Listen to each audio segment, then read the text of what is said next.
എല്ലാവർക്കും നമസ്കാരം. പുതിയൊരു വീഡിയോയിലേക്ക് എല്ലാവർക്കും സ്വാഗതം. ഇന്ന് നമുക്ക് ഈസി ആയിട്ടും ടേസ്റ്റി ആയിട്ടും റെഡിയാക്കാൻ പറ്റുന്ന ചിക്കൻ മന്തിയുടെ റെസിപ്പിയാണ്. അപ്പോൾ ഞാൻ റെഡിയാക്കുന്ന രീതിയാണ് ഞാൻ നിങ്ങളുമായിട്ട് ഷെയർ ചെയ്യുന്നത്.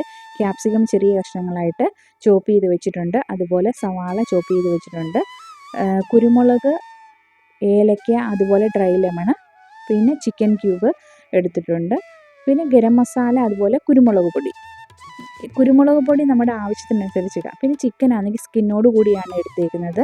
അപ്പോൾ നന്നായിട്ട് കഴുകി വൃത്തിയാക്കാൻ മറക്കരുത്. അപ്പോൾ ഇതെല്ലാം നല്ല ക്ലീനാക്കി വെച്ചിരിക്കുന്നതാണ്. അപ്പം നമുക്കിതെല്ലാം കൂടെ ആണെങ്കിൽ ഒരുമിച്ച് നമ്മൾ ഏത് പാത്രത്തിലാണോ ഏത് പാനിലാണോ നമ്മൾ മന്തി റെഡിയാക്കുന്നത് ആ ഒരു പാനിലോട്ട് ഇതെല്ലാം കൂടി ഇട്ടിട്ട് നന്നായിട്ട് കൈ കൊണ്ട് തന്നെ ഇളക്കി യോജിപ്പിച്ച് നന്നായിട്ട് എടുക്കണം. അപ്പോൾ ഈ ക്യാപ്സിക്കവും ഇതൊക്കെ മന്തിയിലൊന്നും എല്ലാവരും യൂസ് ചെയ്ത് കണ്ടിട്ടില്ല. പക്ഷേ നിങ്ങൾ ഇങ്ങനെയൊന്ന് ചെയ്ത് നോക്കുക, നല്ല ടേസ്റ്റാണ്. അതുപോലെ തന്നെ ഉപ്പിടുമ്പോൾ സൂക്ഷിക്കുക. ചിക്കൻ ക്യൂബിൽ ഓൾറെഡി ഉപ്പ് കാണും.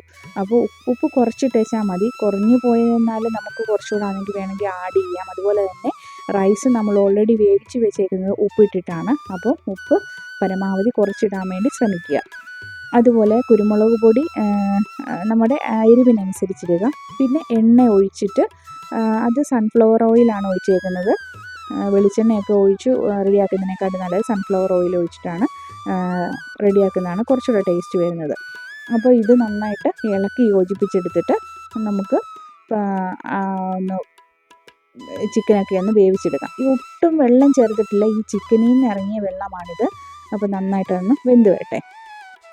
അപ്പോൾ അതിൻ്റെ ഈ ചിക്കനിൽ നിന്ന് ഇറങ്ങിയ ആ ഒരു വെള്ളം എല്ലാം വറ്റി വരുന്നിടം വരെ നന്നായിട്ട് അതൊന്ന് വേവിച്ചെടുക്കണം. ആ ഒരു വെള്ളത്തിൽ ആ ഒരു എണ്ണയിലൊക്കെ നിന്ന് നന്നായിട്ടാണെങ്കിൽ ഈ ഒരു ചിക്കനൊക്കെ വെന്ത് വരും. പിന്നെ ഈ ഒരു ക്യാപ്സിക്കത്തിൻ്റെയും അതുപോലെ തന്നെ ഉള്ളിയുടെയും പിന്നെ ഡ്രൈ ലെമൺ, അതുപോലെ ഈ മസാലകളെല്ലാം ഈ ചിക്കനിലൊക്കെ പിടിച്ച് നല്ലൊരു ടേസ്റ്റ് ആയിരിക്കും. ഫുഡ് കളർ ഒന്നും ചേർത്തിട്ടില്ല. ഫുഡ് കളർ ചേർക്കേണ്ട ഒരു കാര്യവുമില്ല.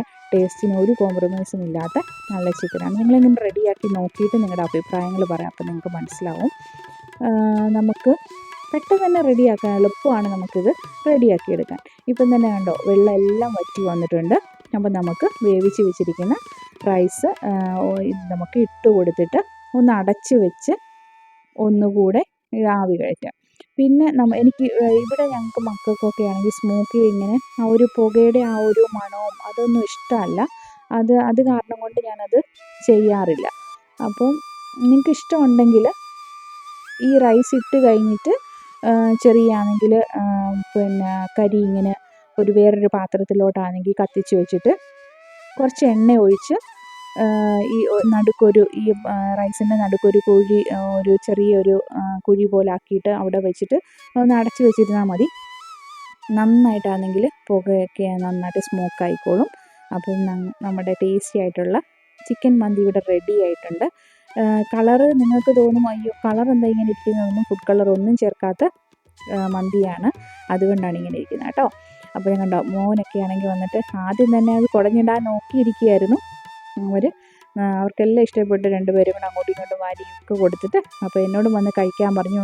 നല്ല ടേസ്റ്റി ആയിരുന്നു. അപ്പോൾ നിങ്ങളിന്ന് ഇങ്ങനൊന്ന് ചെയ്ത് നോക്കുക കേട്ടോ. അപ്പം ഞങ്ങളുടെ വീഡിയോ ഒക്കെ കണ്ട് ഞങ്ങളെ സപ്പോർട്ട് ചെയ്യുന്ന എല്ലാവർക്കും ഒത്തിരി താങ്ക്സ്. ഇനിയും നിങ്ങളുടെ സപ്പോർട്ടുകൾ ഉണ്ടാകണം. നിങ്ങളുടെ കമൻറ്റുകളൊക്കെ കാണുമ്പോൾ ഒത്തിരി സന്തോഷമാണ്. വീണ്ടും കമൻറ്റ് ചെയ്യാനും ഷെയർ ചെയ്യാനും ലൈക്ക് ചെയ്യാനും ഒന്നും മറന്നു പോലെ. അപ്പോൾ എല്ലാവർക്കും താങ്ക് യു.